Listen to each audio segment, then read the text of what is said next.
Biblia inasema katika kile kitabu cha Mathayo sura ya 7 na ule mstari wa 1 ya kwamba msihukumu, msije mkahukumiwa nanyi. Ni maombi yangu kwa Mungu akupe watu wanaokuelewa na si wanaokuhukumu. Mungu siku zote akitaka kukuinua na kukupeleka viwango vingine, hawezi kushughulika na kumbukumbu ya mabaya yote ambayo umeyafanya nyuma. Na ndio maana Mungu huwa anasamehe na kusahau. Ni watu tu ndio wanaokurudisha nyuma kwa kukukumbusha yale maovu uliyoyafanya, kwa kukukumbusha jinsi ulivyokuwa unafeli darasani, na kukwambia kwamba ukianzisha hiyo biashara, ukiingia kwenye hiyo ndoa, ni kweli hautaweza.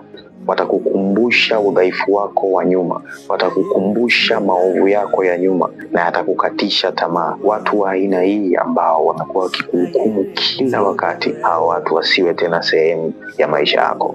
Mungu akupe watu wanaokuelewa na si wanaokuhukumu, na Mungu akupe hekima ya kulitenda neno lake.